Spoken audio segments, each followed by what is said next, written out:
All right, Jim, what I'd like you to do is give us your name and uh, your your date of birth and where you were born, and tell us a little bit about your family. James House, born 1921, August 5th.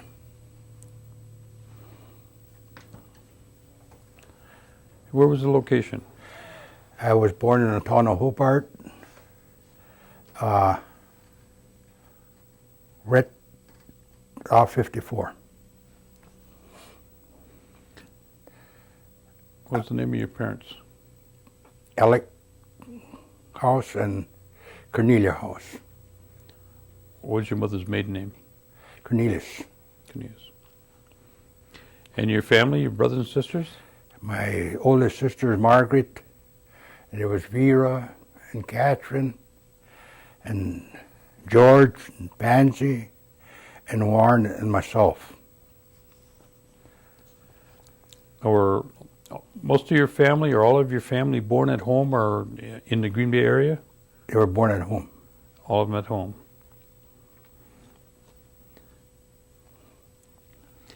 What do you remember your neighborhood like when you were growing up? Oh, that was nice. All by ourselves, out there in the woods, off the highway. Your neighbor was about a mile away. And we had woods all the way around. And in the summertime, we had a lot of water around, swim around it. And then we had berries all over the place to pick, wild berries. It was really nice over there. And as we grew up, we traveled around, in the different areas there. We went swimming in creeks, and as we grew older, we went caddy. We caddied at the Night of Golf and Riding Club, and after we got a little older, we worked at Larson's and so forth, so on. Okay, there was, was your house a log cabin or where it's a No, the house was frame. frame house? Yeah, Dad built it just before I was born. They got through building it. And we were born we're all in a partly log cabin, which afterwards they made into a stable. But by the time I was born, the house was built, so that's where I was brought up in the house, in a frame house. Now, what type of work did your dad do? He worked for Larson's on the farm. He had his own horses, and him and his horses worked there. And your mother, she did mostly housework? Or did she work No, out? she didn't work until after he died. Did she work in town? Yeah, she worked in the homes like that, in offices. My dad died when I was 5 years old, and they used to have a big boarding house at Larson's farm, and she was a cook over there for quite a few years. And then after that, she went. That's when she was working in town in offices and stuff like that.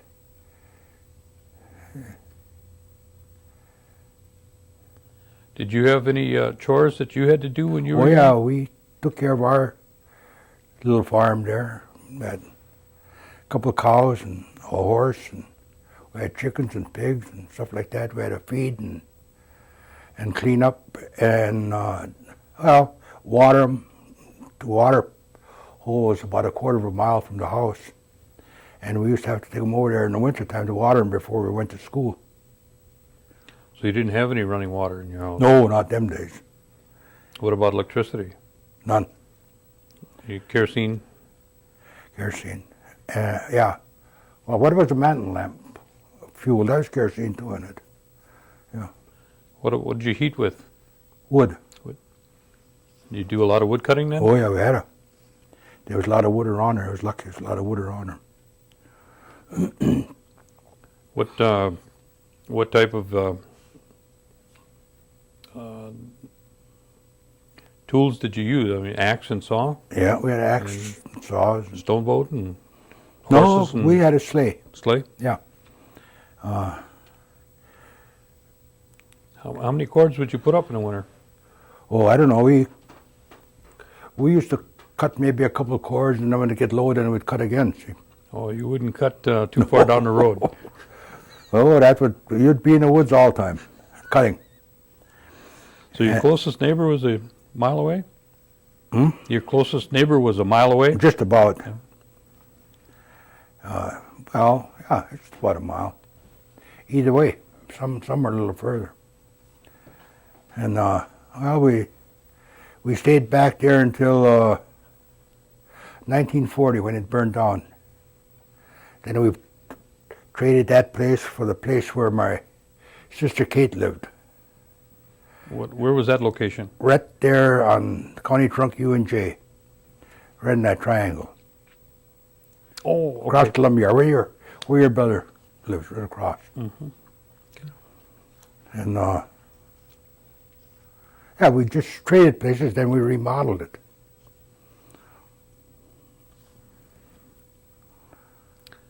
Okay. There's something I was going to ask, but it slid away from me here. Did your mother and father, did they speak Oneida? Oh yeah. Did all the rest of the family speak Oneida then? Yep. Now, what about the education of your mother and dad? Do you know anything about their Oh education? yeah. Well, I know my mother went to Carlisle. She went to Carlisle. Yeah. It was kind of like a college, I guess, at the time. She graduated the year Jim Thorpe got there, or the second year, you know, because she used to tell us about his track work and everything. Oh, she knew Jim Thorpe? Oh yeah. Yeah. Tell us more about what other stories did she tell you about Jim Thorpe? Oh, but when he got there and he'd have to go across the, whatever you call it, the length of the buildings for something, and they had a track down there, so he'd just make shortcuts. And the guys would be running on the track, and he'd pass them right up and turn off and go the way he was supposed to. So they finally got him on a track team.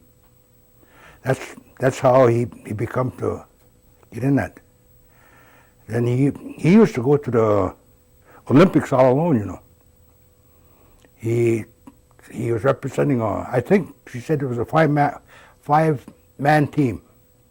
He'd get off the bus and they'd be looking for the rest of the team, and he was the only one. He won a few gold medals, you know. Was there any Oneidas that were playing at Carlisle at the time that your mother spoke of? No. Oh, there probably was, but I don't think there.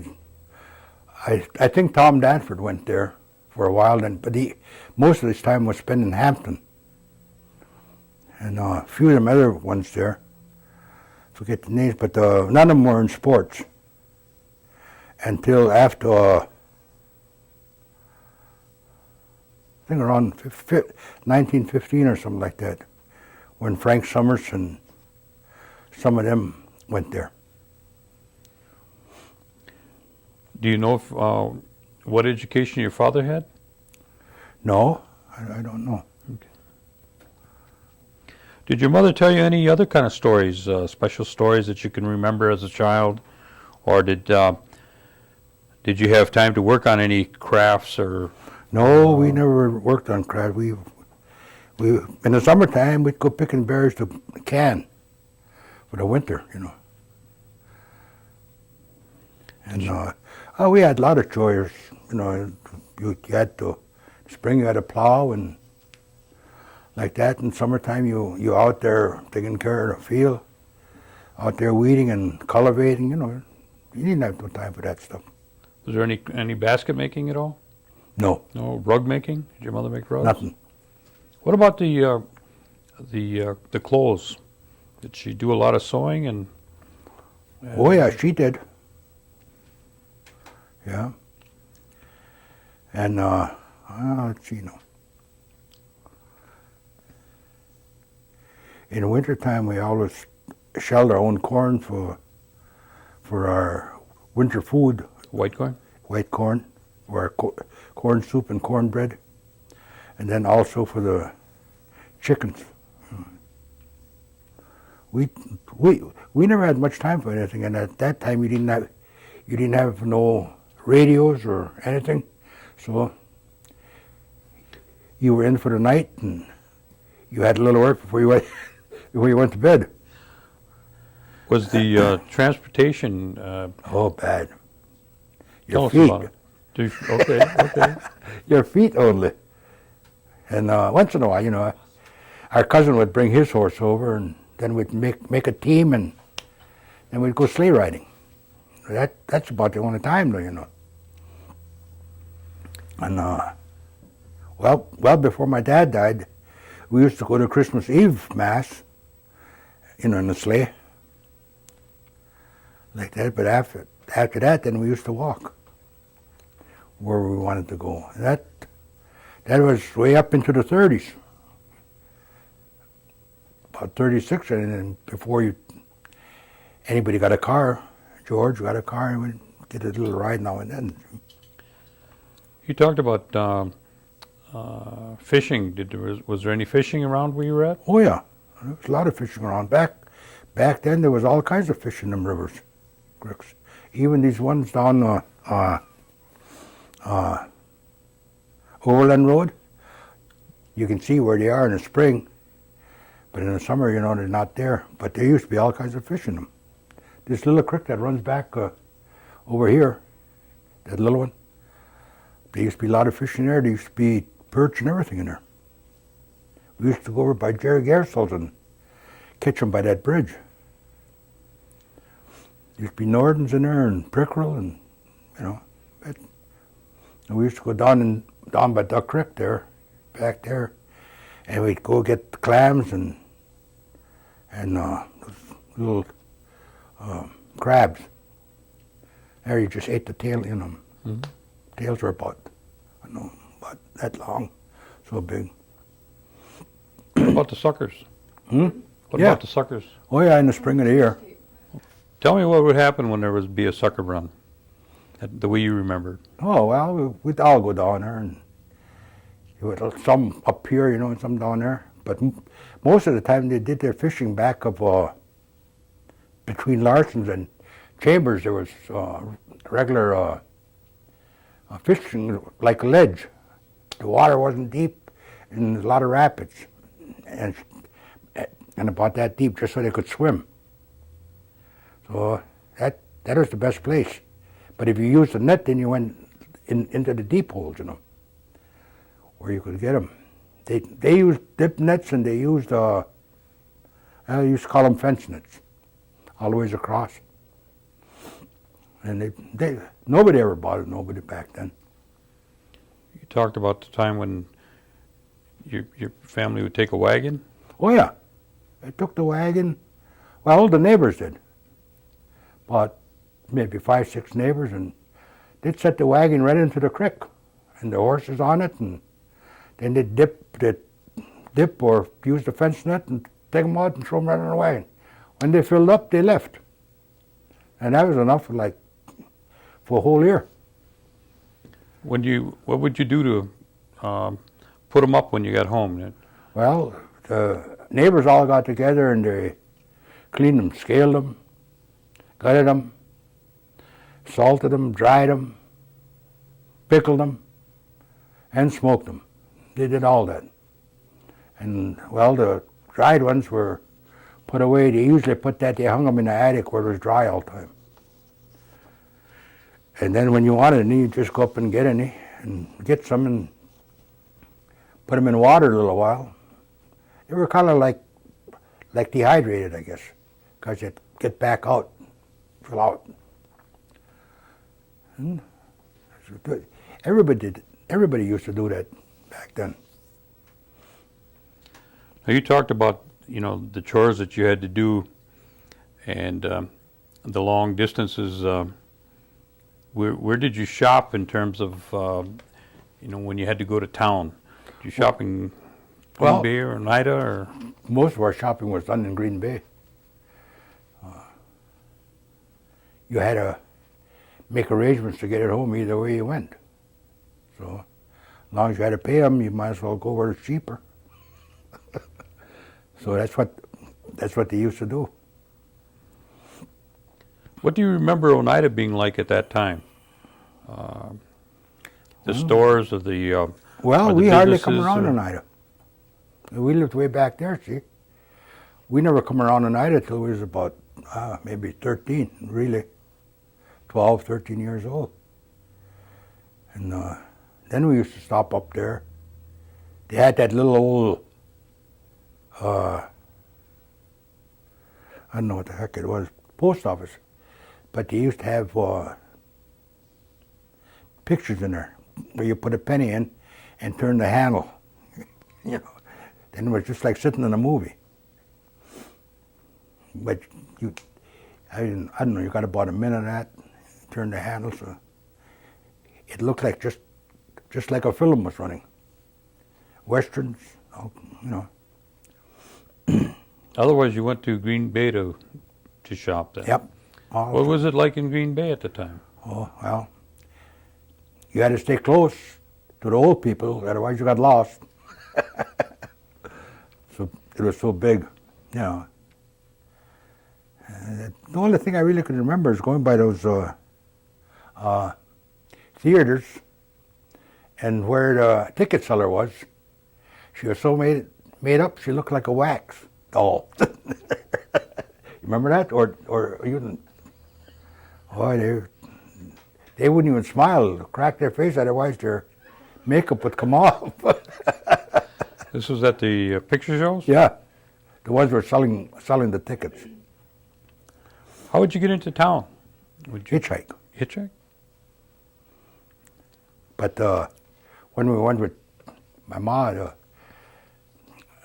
George used to drive us or somebody else, you know.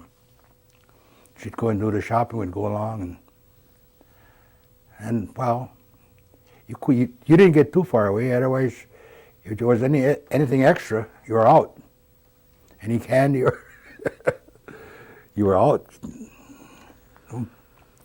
What do you remember about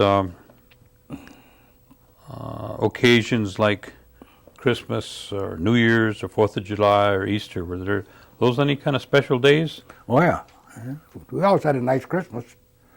Wasn't, you know, you didn't get like you get today, but you got stuff. They had you believing. And New Year's was like that. We'd stay up until midnight and get our donuts already made for the next day, and the next day we'd go out across the fields, and we'd come back with another bag of donuts. And in the meantime, the kids were coming to our house. And Easter was always big. And we always had a lot of stuff. And Memorial Day was always good too. They always had the picnic out here. And the same thing on 4th of July. They always had a picnic out here, a band, and a lot of stuff, you know.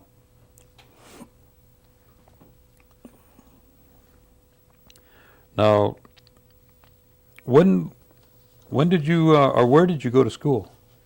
Right across the road. Mission. At that time, how many people would have been going there? How many students? Well, in one room there was about 70. From first grade to 8th grade. One teacher. Were those nuns teaching, or were they just No, a teacher they at the were time? civilians. And if you wanted to make good, you could. There was quite a few of them kids that went to priesthood out of there. And some went different, you know. But a lot of them, some of those kids didn't have no work to do neither, you know. They just, lived in the house. Who was the priest at the time that you remember? Well, when I started going to school, Father Grant was here. But before him was Father Watson.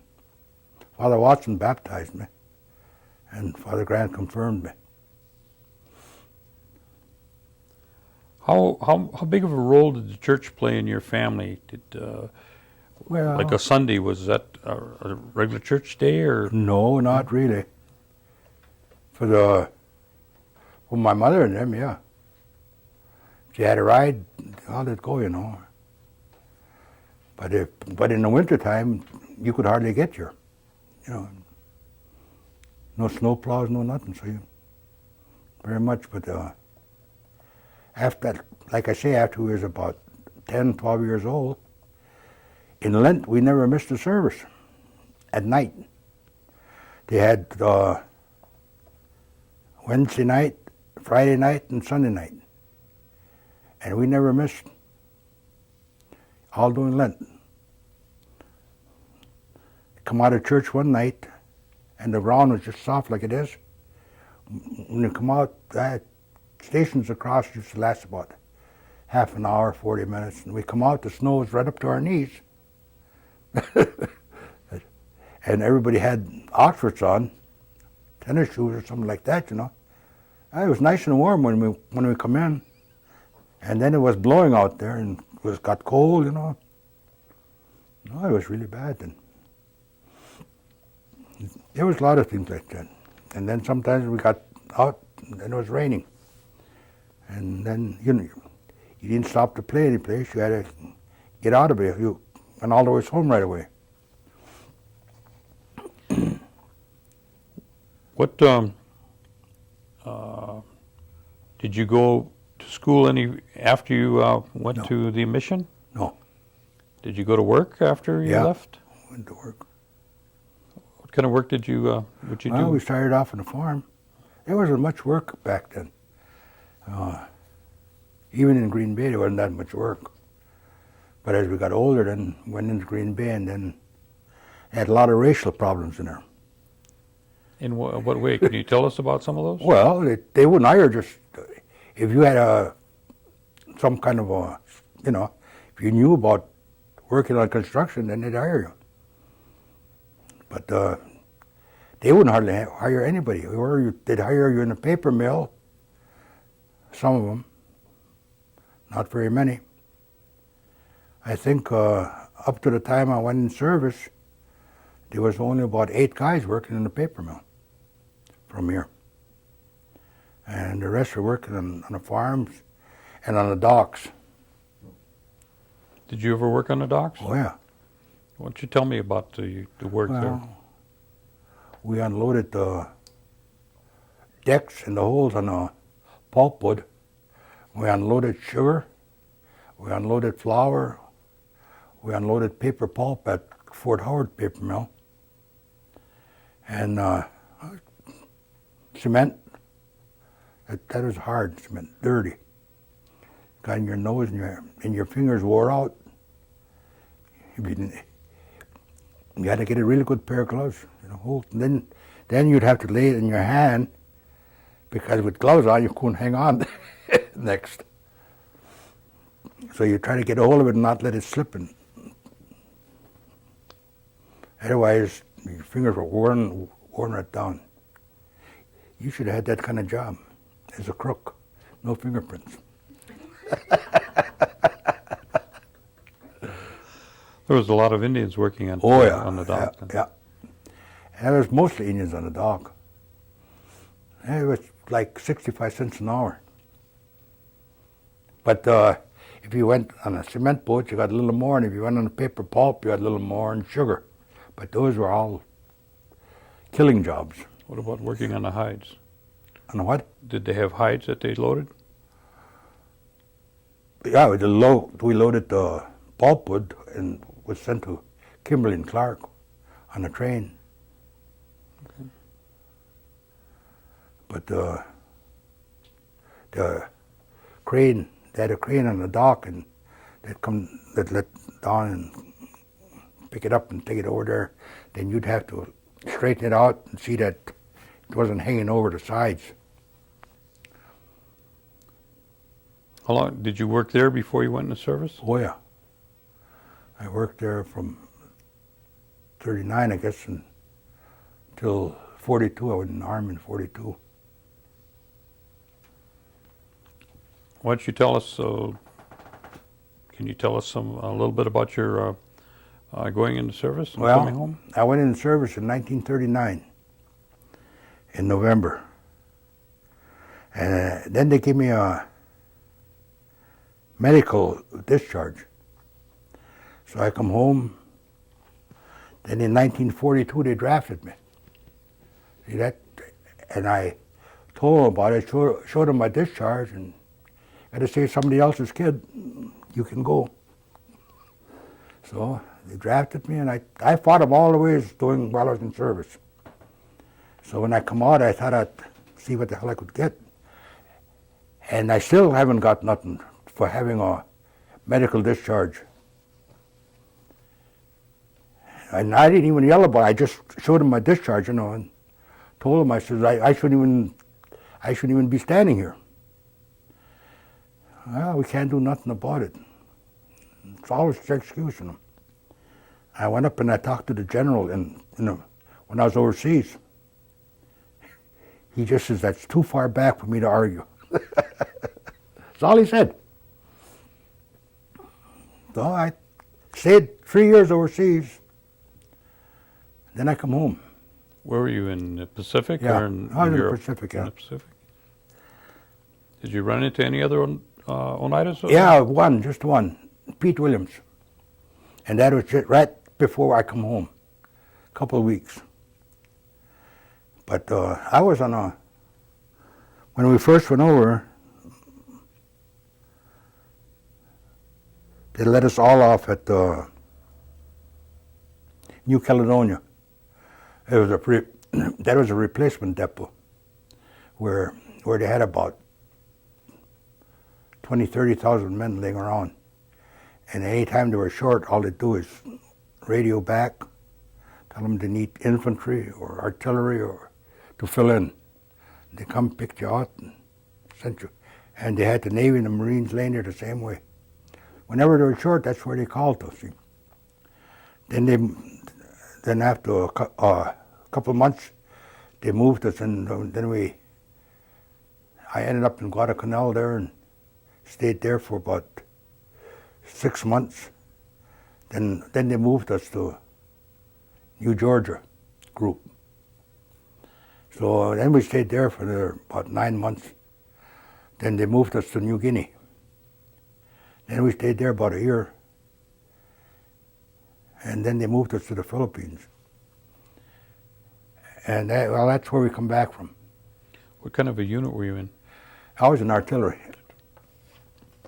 I was with the 198th first, and then afterwards I transferred to the 276.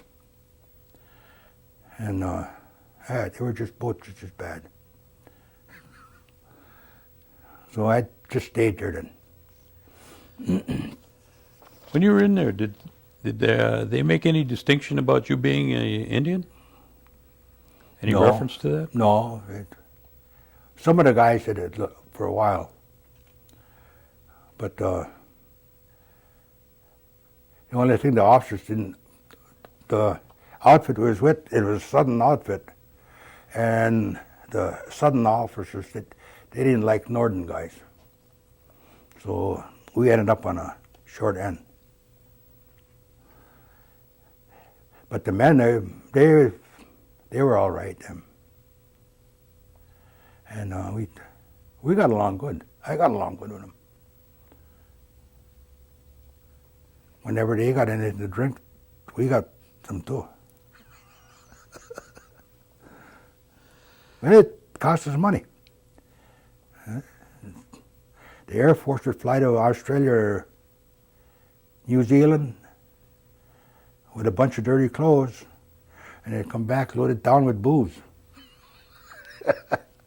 Always get it. But you had to be first, you had to line up. That line was a couple miles long. So we'd all chip in, and the guy that went, he didn't have to chip in. He'd go stand in line sometimes all day. Sometimes the guy'd get there, they just sold out, standing there 10 hours.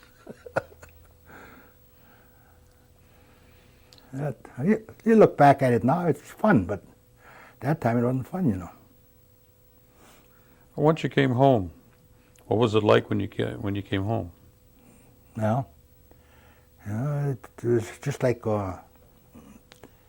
you were new to the country here for a while, you know. But we got back to Oneida here right on New Year's Day in '46. And well, we were at Camp McCoy. We got there Friday night, and so we all went running. We got there about 9 o'clock Friday night. We all went running for the PX. We got 4 bottles of beer and they closed the place on. So that was it. And then Sunday, they didn't open the canteens on Sunday over there. So that afternoon, they put us on the train and away we come. When we got here in Green Bay, I don't know, about 8 o'clock, I think, that night. And this one guy lives over here, Ray Waslowski. His folks come and picked us up and brought me home. They live over there by Johnny House's, on that road. So that way I had a ride right from the station. But him and I were together. I transferred out, and I don't know, 6 months later, there he was. He said, "What are you trying to do, run away?"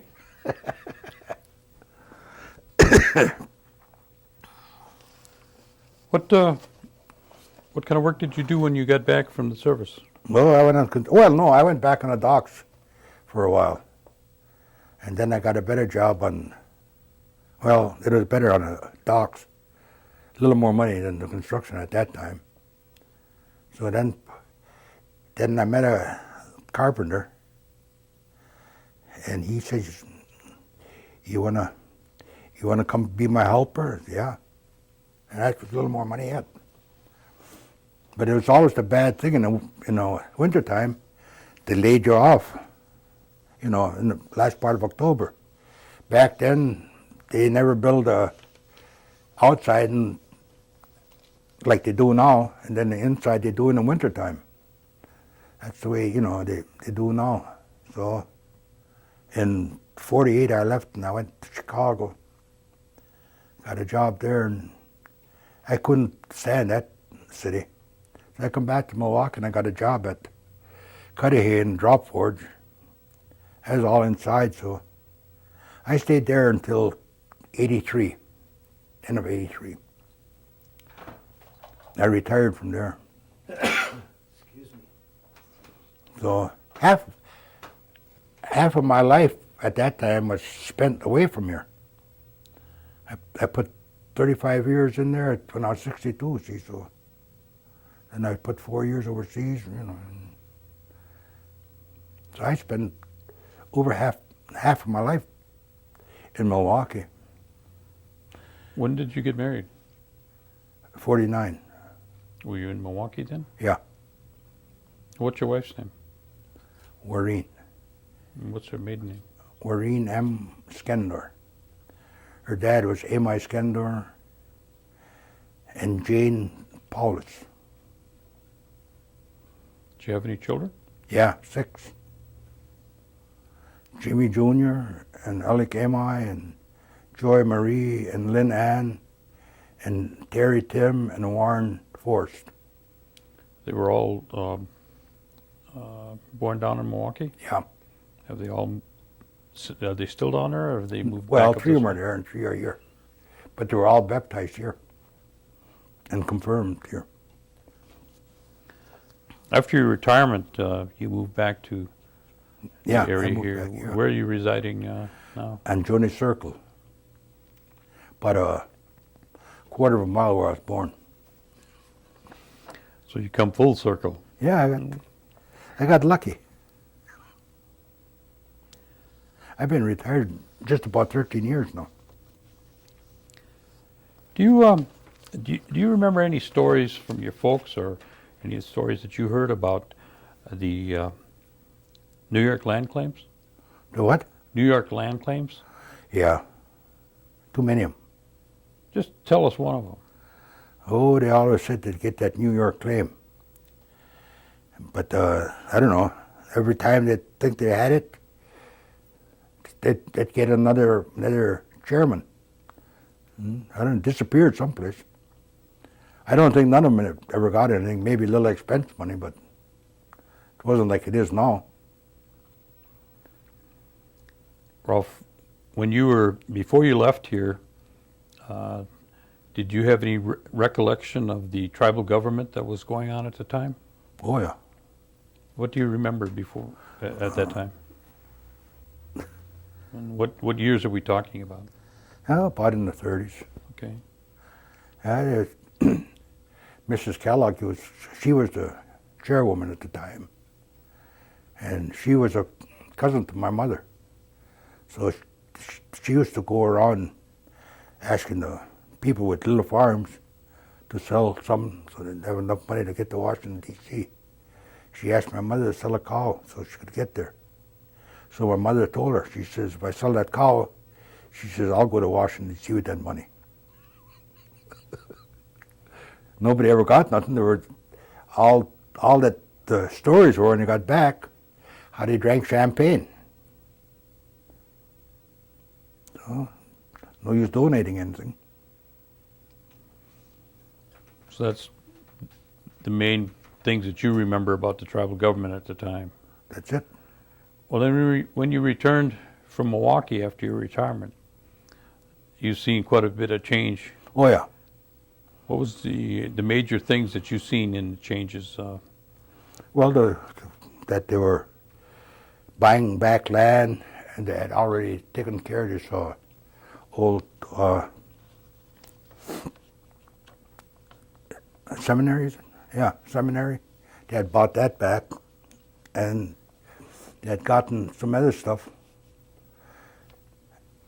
And where I'm living, they had bought that, or got, I don't know if they bought that or not, if that, see, that was already government land, and some of them places there, they were just taxed behind, so I suppose they paid for the tax, got it, but where we used to live, they never got that, because that woman sold that to Fort Howard that had that. And there was a lot of changes, in the way of people were getting around, and there was a lot of changes. Everybody was in there in office and really doing something. Instead of taking their meetings to a different place, they held them right here, which before they used to leave here and have meetings that I remember. I never heard them having any around here because my mother never went to none.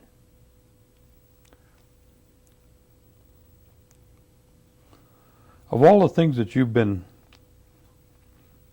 involved in and the experiences that you've seen, what's the most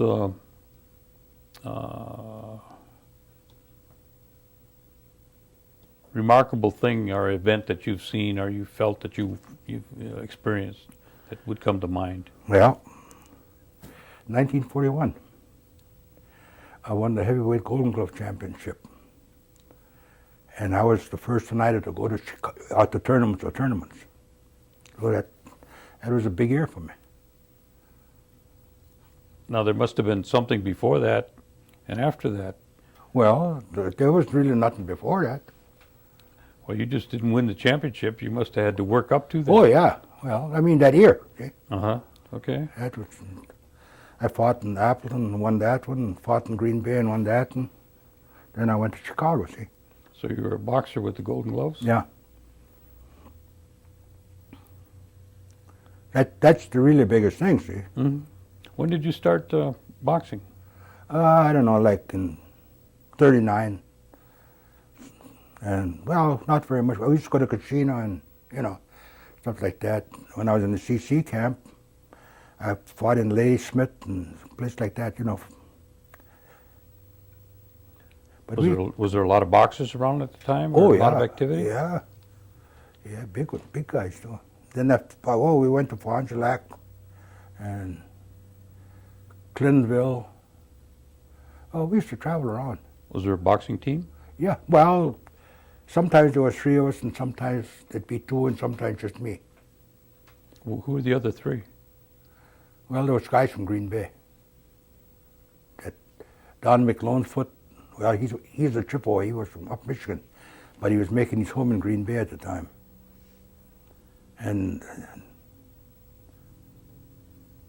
Lester Smith used to fight back then. And well, there was more, but they just fight during the Golden Glove time. Like, Was Norbert a huh? was Norbert a boxer? Yeah, he won the Golden Glove in Green Bay, but he never went to Chicago. Okay, you So that's go why. from Green Bay to Chicago. Is that it? From the Golden Gloves? Yeah. Boy, they make them big down there. 6 foot something. But you had to win the match in Green Bay before you went to Oh Chicago. yeah, yeah. And you won the match. Do you remember who Yep. you fought? In, Oh yeah. There was a guy named Leo Erzman. He was like this. Then beat him. Then there was another guy. He was 240 pounds. He was about 6'2", and that I fought him for the championship here in Green Bay. I guess I weighed 180. But you know, you got to hang out there. Get pounded around. But it was fun. I liked that, going in there. You know, it was something different. then you went from here to Chicago. Who did you fight down there? Gordon, I think I'm gonna, before you get going, I'm gonna interrupt you here.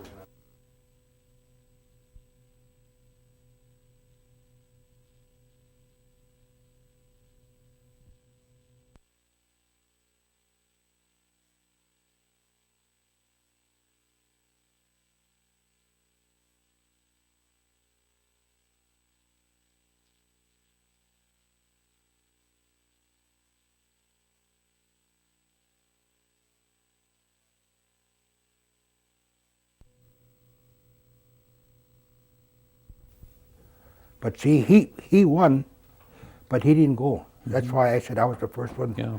to go to Chicago. Did you do any fighting in the service then? Yeah. Yeah. Yeah, I fought a guy aboard ship. That's a heck of a place to fight. The champ of the Pacific. Mm-hmm. And they'd meet a ship and they'd pull up and tie up and ask them if they had any fighters. And this one guy fight. So that guy fought him that night.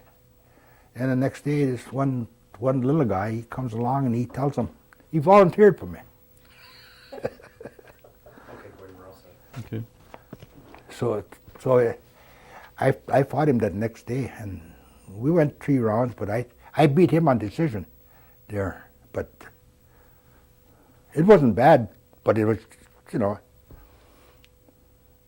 But he was training to fight the Pacific heavyweight. There. What division did you fight in? Over there? Oh, in the Golden Gloves? Oh, I was fighting heavyweight. Heavyweight? Yeah. Did Most you of do most of them guys were heavier than me all the time. Did you do any wrestling? No. Did you do any other sports besides boxing? Mm-mm.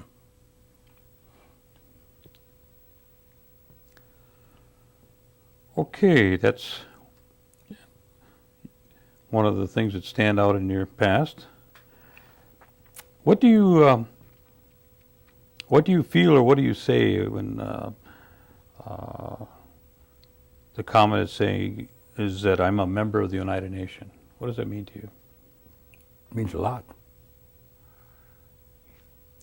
People ask you, you know, where you're from, and I always told them that. I said, I'm from Oneida, Wisconsin. I says, the rest of the tribe is in New York. At that time, we didn't know where the other one was. And I told them, I says, they said, we never hear very much about that. I said, well, I says, you don't realize, but you hear of the Iroquois, don't you? They said, yeah. Well, I said, we're part of that nation. You always got to throw everything in there on a sneak on them. What does it mean to you, the word sovereignty? Oh, well, it could mean a couple of things, you know. I don't know which one to pick. Tell us both. Hmm? Tell us both of them. Tell us both the things it Well, could mean.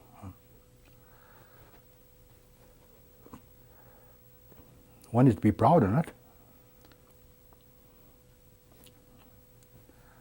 I think I better leave it there now. Okay. Might say the wrong thing.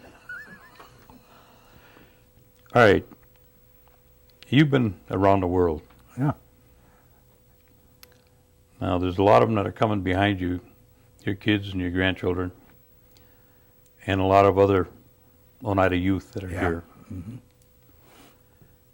If you had to give them some advice for their future, what kind of things would you share with them? Well, I'd tell them to get a hell of a good education, first thing. And then they could try out for other stuff, and if they think they can handle it, that would be up to them. I know what it is not to have an education, but you got to make the best of it, you know. But nowadays, what they have, you can't hardly miss it. The way it's set up now, but back then, one teacher had to take care of 70 kids. 9 o'clock in the morning until 3:30 in the afternoon. I don't know how she got to work every day. And she was like in her 50s at the time.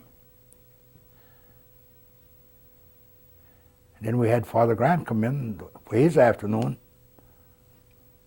He learned us all the bad ones. What life was about. He had the whole blackboard to himself.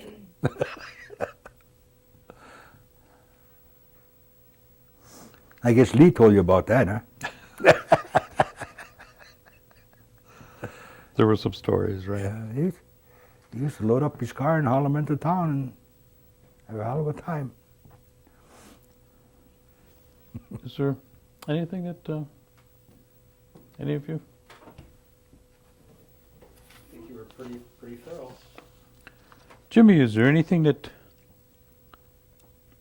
you'd like to add that No, I I may not don't. have covered? I really don't think so. Okay.